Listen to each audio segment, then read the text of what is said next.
I can't remember what I've done all day because I've been spiraling because of all the bullshit. So for the people who actually watch me and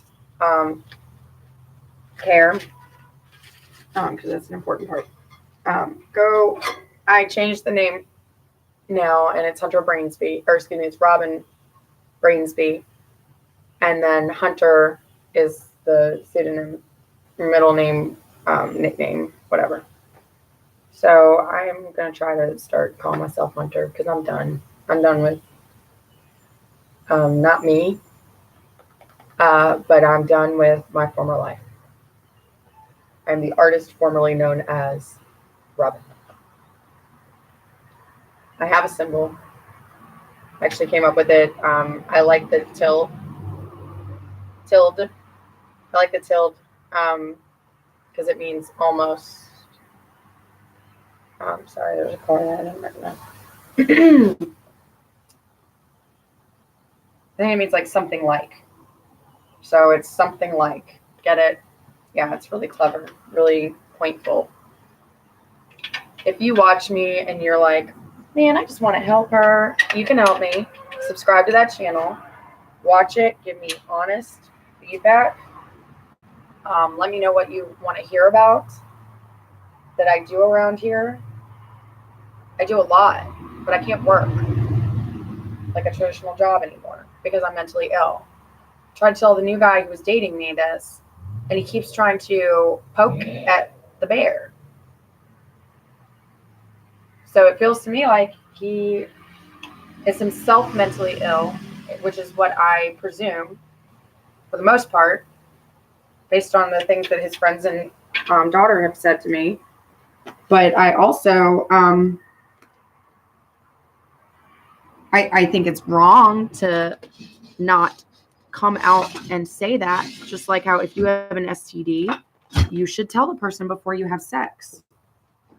If you don't know, I'm going to give you a pass. And you are not Satan, but you should have practiced safe sex. But then I come back around to, well, if you're having sex with them and they didn't practice safe sex, then maybe you didn't ask. Maybe they lied to you. But either way, you don't know each other well enough to be letting him put his dick in you.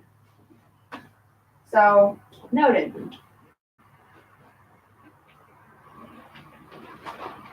You know what's funny?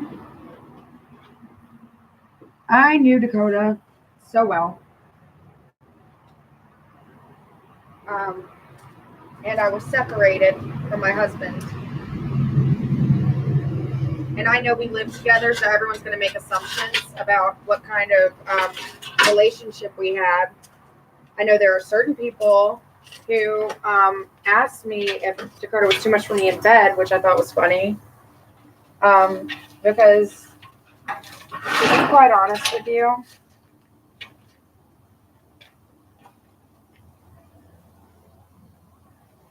I don't know what kind of home you grew up in. But I have an idea now. Why are you guys watching porn in front of your kids? Are y'all having sex in front of your children? See, here's my thing, is that people talk about sex so much now. It's starting to become a joke, I guess. I don't know. I don't really know what's wrong with people these days. All I know is that you are not arguing with your spouse appropriately.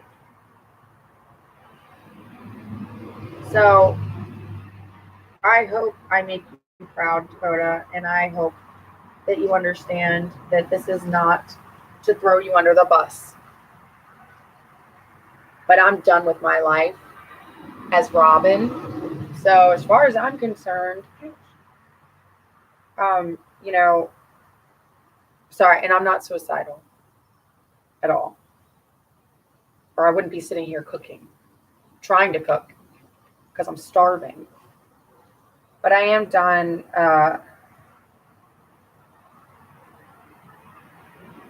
I'm done not talking about certain things that are important to me.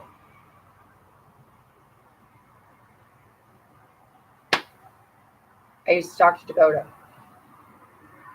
about shit that was important to me. He knew me better than Keith ever did. I was with Keith for 8 years. I was with Dakota for 14 months. He knew me better than I knew myself.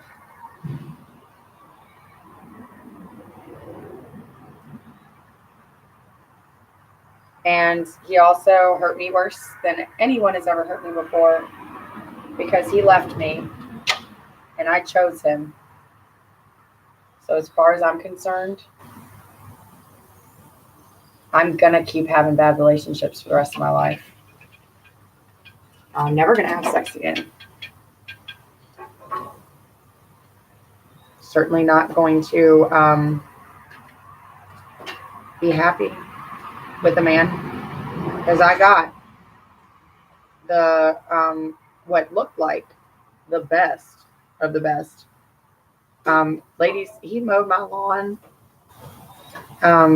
He took out the trash, took care of me, and he did it in a loving way, not in a controlling way. He loved me even though I had done something at the beginning of our physical relationship where we started seeing each other again, but we had courted for a couple of months over the phone. So, I wasn't sleeping around. I wasn't doing anything with anybody. In fact, I didn't even really realize that he liked me quite as much as he did. And then when I did realize that, I cut ties with everybody. I took Facebook. Well, Facebook came off of my phone. I took Messenger off of my phone. I showed him the utmost respect. And I don't regret it at all. I feel like Paramore needs to start playing in the background, that You Are the Only Exception. I made an exception for this man. And I'm just lucky that I met him immediately after losing the love of my life. I am so blessed. Even that wasn't enough. Obviously, you could tell that he's never going to be first place in my book. It must be obvious to him, because I thought I treated him as best I could considering my circumstances. But I kept telling him, I'm not normally like this. I'm not normally like this. And yada, yada, yada. He just didn't give me enough time. And I know it's hard to play second best, because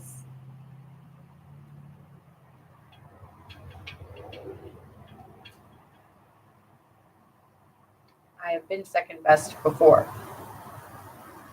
I've been eighth best. One guy told me he had asked 8 different girls to this dance. But that was temporary. But second best, being called Aaron while I was intimate with somebody when I was in college, that hurt. What hurt more is that when I said, can you not call me Aaron again, because I know you're still getting over her, but my name's Robin.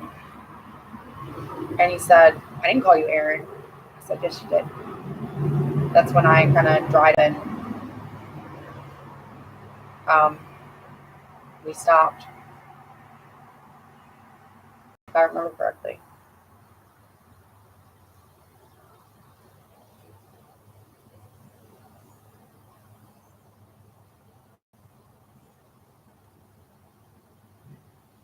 You have to work through that kind of devastating feeling that you're never going to be that other person. And then you get to a beautiful, beautiful place. I know, because my parents made it through the death of their son, who was also one of the best people anyone has ever met. And I'm not saying that. I'm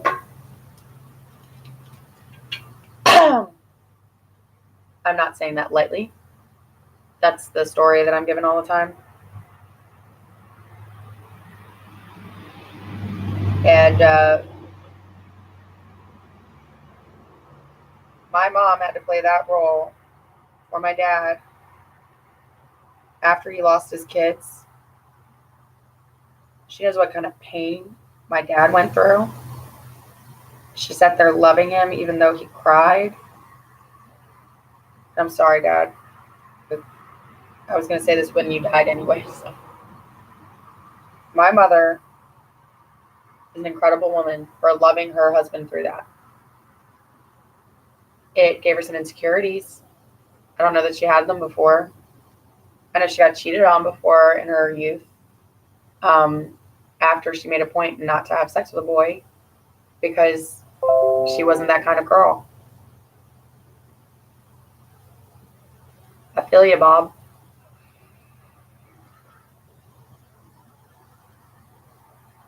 I've been there.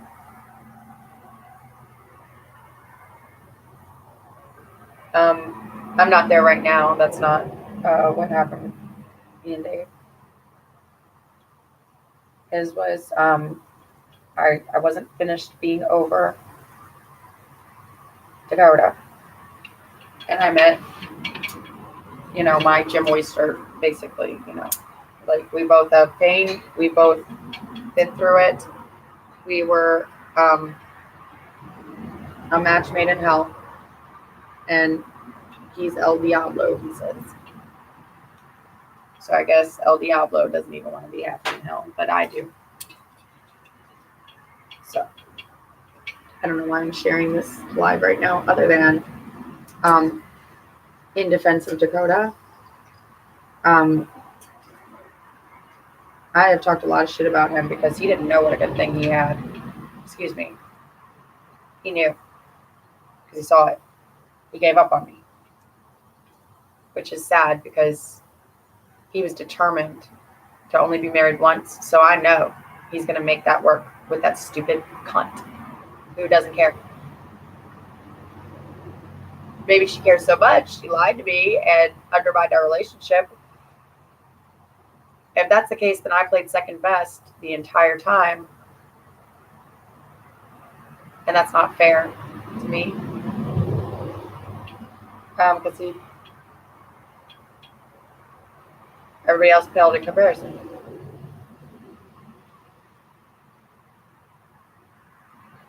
He still wants to be friends. Sorry, Laura.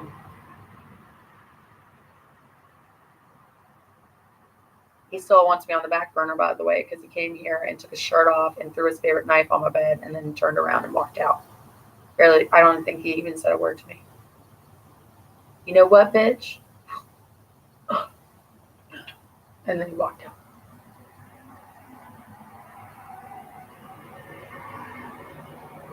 There's your closure, bitch. That's not closure. That's damning me to feel like I'm on your back burner. So, Michelle, you didn't do a good job.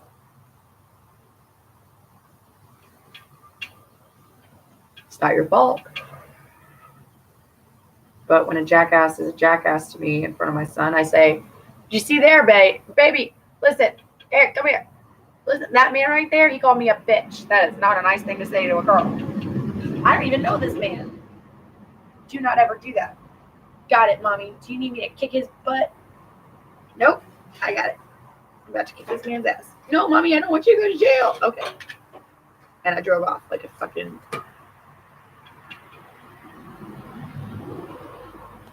bigger person. Used it as a lesson. Doesn't matter now. I don't even know if Landon will remember that. I don't know if they will remember me at all.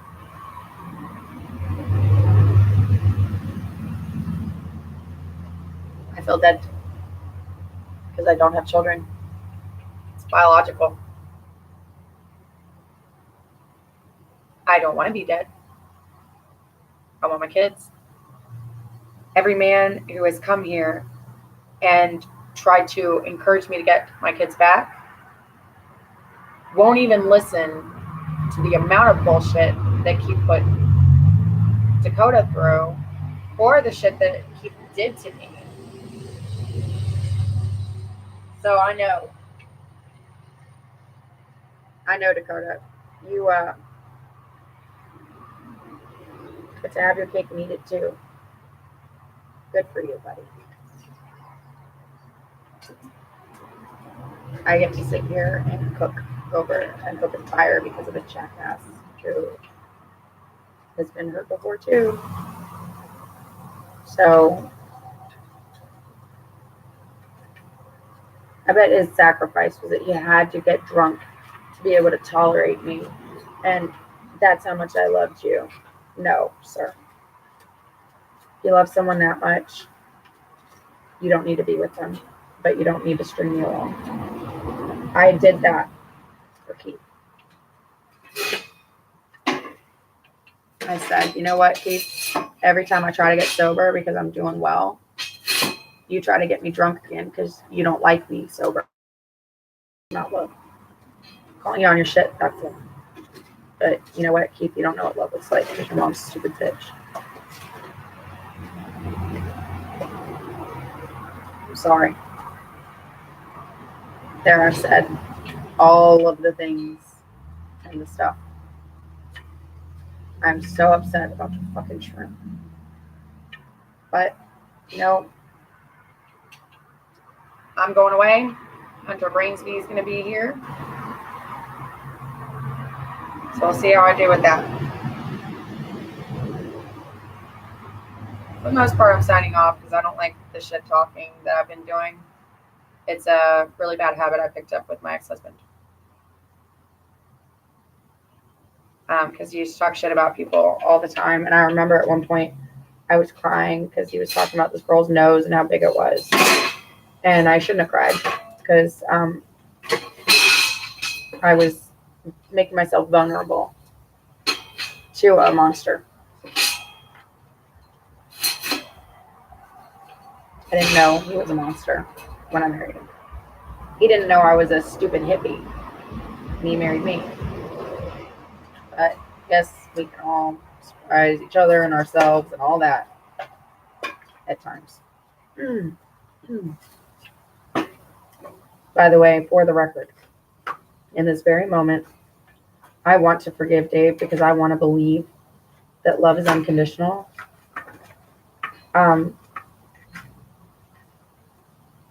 Because that sounds like something somebody has said at one point or another, and I disagree. So, since apparently I'm not a doctor,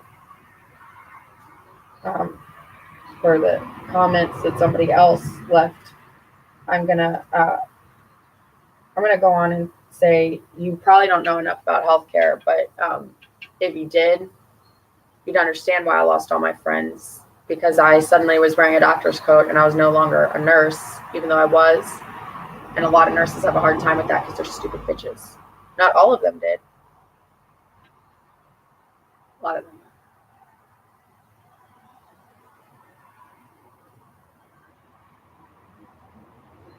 Not my best friend.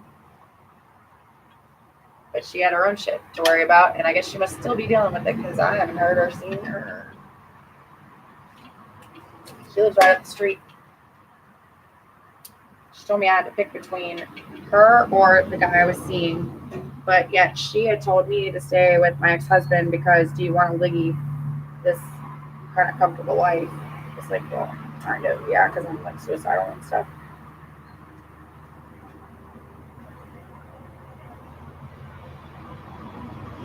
Thank God I killed myself.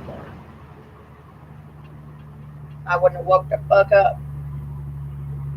So, which is, by the way, why I'm not suicidal. So, if anybody calls the police on me again, I'll be more than happy to go and do what I just did a few weeks ago, which was explain to mental health why I am not like at all suicidal. And they were like, oh yeah, that makes perfect sense. I'm glad that you grew in your faith, and I'm glad that you have already shown us that your coping skills are incredible and blah, blah, blah. And I'll make sure that I put into words so that he orders the MRI. And then she did exactly the opposite of what they recommend, which was she called the man I was saying was abusing me and reported that I had come in to report abuse. Thank God I was not full of shit, but like kind of crazy that day. No. Well, not really. He had said some abusive things to me that there's a difference between abusive people and abusive words and all that bullshit. And I'm not going to go into that because I'm going to start talking to the kids because they don't need to be told. The ones who are, suddenly acting out and stuff like that, guys, something's going on at home. And kids are real afraid of reporting their parents and sending them to the jail because they don't want to lose their home and security and all that. That doesn't make them selfish little narcissists, even though they are. It makes them I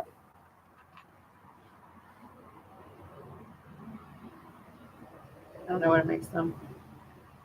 It makes you a piece of shit if your kid's one of those. Excuse me. You're not a piece of shit. You just are a very, very bad parent, and you need to wrap your dick before you put it in someone. I am going to start blaming the men specifically on this one because I've had a lot of men recently come and give me really bad advice because I'm pretty and I must be stupid. I didn't know that those two things go hand in hand, but they don't. I'm not going to educate you if you came to my house to tell me I'm wrong about something because you're probably psychotic. You text me 16 times in an hour. I'm going to give that one a pass because he's been in prison for a long time. And I feel his pain because Keith keeps trying to send me there. I feel like I'm probably going to end up there some way or another. Wonder how many times I have to say I love you and get, what did he say? You could have gotten 3 years just for the amount of text messages that you sent. Well, I thought I was going to die because somebody told me I was going to die. And then my boyfriend said, deal with your own shit, bitch. And then I realized that he had just been at the dude's house. So he probably put him up to it. And once again, nobody knows a goddamn thing about me. I don't share enough.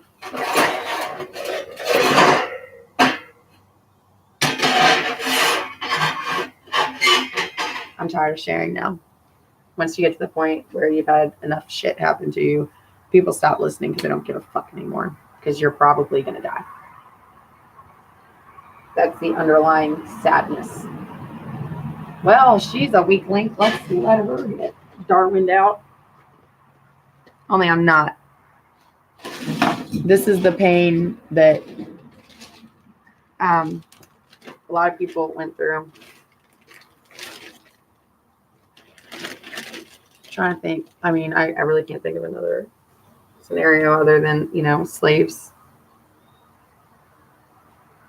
Because that's essentially what I was. I was a white slave. I was a house slave. Which there were white and black slaves, by the way.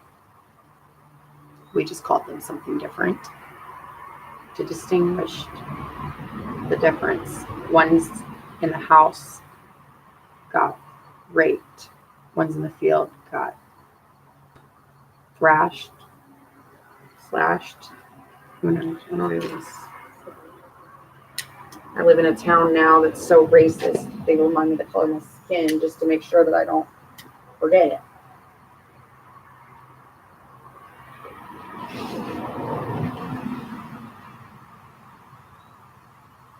And that's the least of my worries. It's all I can focus on now. Because it's the least of my worries. Yeah, you probably don't. You probably have no fucking idea. Here's a fun tip. If you suffocate a fire, it grows hotter. Did you know that? That's what fire bricks are for. You don't have to use fire bricks if you're building a little fire pit, like the one I have right here. It's an open air one. You actually don't ever even have to put bricks around a fire. But because I'm next to the house, I did dig down to make sure that there is no mortar or wood Did you guys know I was doing that when you told me that what I was doing was stupid? No. Did you know that I was going to get locked out of my house? Probably not. Although, one of you may have had that planned. I don't know. But, the spirit compelled me. When the spirit calls, I answer. Also, dude, you're Native American. Maybe go to an Indian reservation and know what the fuck you're talking about before you start spouting off all about your pain and you never even experience your own culture at all. I'm just so done with people. Got to go to the woods and be gone. Not in a suicide rate, in a happy, joy.